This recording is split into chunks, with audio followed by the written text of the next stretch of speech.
Jump starting a car is quite common, but did the owner of this 2019 Toyota Camry just fry his ECU in an attempt to jump start his car? We'll soon find out. Now let's get this.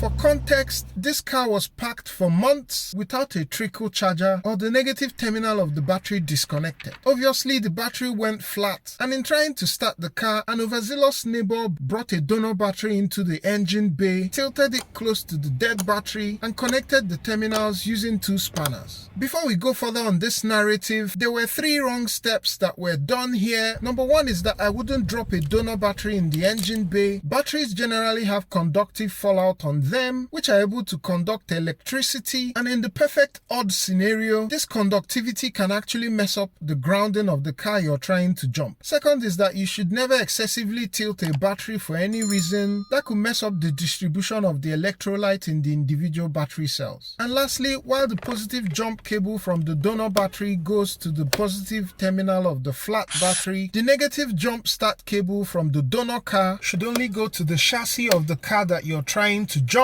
and that location should be distant from the flat battery. You really don't want to connect the 2 negative terminals because flat batteries often store flammable hydrogen gas, which could explode from those small sparks that you typically see when you're connecting the negative terminal of a battery. The strut tower is a good point for the negative or ground connection. Long story short, after using the spanners for connections, it wasn't also clear whether the polarities of the terminals were reversed. Multiple cranks later, the car started with a ton of lights on the dash, and then the transmission wouldn't shift into any gear. By the time the owner and friend reached out to me on phone, he was being told all sorts of things from technicians who wanted to rip him off, with the major one being that his ECU was fried. Now here's what to do if you can't get your car to start or it's acting weird after a jump start. Go through the fuse boxes in the car to identify any fuses that have been blown. Remember that there may be multiple fuse box locations in any car, usually one in the engine bay and another one in the passenger compartment. A website like fusebox.info is a good resource for finding the locations of fuse boxes across many cars. Usually on Toyota and other cars, it's this main block fuse, also known as the fusible link, that will be blown. I was actually surprised that this car started at all, because on Hondas and a lot of other cars, the vehicle would not start. Having a multimeter makes this easy, as you just set your meter to continuity and then test these exposed metal points on each fuse. An audible beep tells you that the fuse is good. If you don't have a multimeter, you can pull the fuses manually and inspect. Here's what a good fuse looks like, while here's an example of a broken fuse. This is actually one of the fuses that were blown in the Camry. As you go through the fuses, pay particular attention to fuses that are labeled ECU, main, IG for ignition, and so on, because these are the main culprits that will often produce the symptoms that you're having. And so for me, a first step would be to replace any of the blown fuses, including checking and replacing the 100 amp fuse or the fusible link. Eventually, despite not being able to go into any gear, it ended up being that a couple of fuses as well as the fusible link were all that were blown in the Camry, and the car is now back on the road. Despite not being the one who carried out this repair, I thought to share this so you don't get ripped off by someone telling you straight up that your ECU is bad. ECUs can actually get fried if you do a wrong jump start attempt, but more often than not, fuses are the ones that pay the ultimate price. And actually, when it comes to jump starting, I prefer using any of these smart jump starters which have reverse polarity protection and greatly minimizes the risk of messing things up.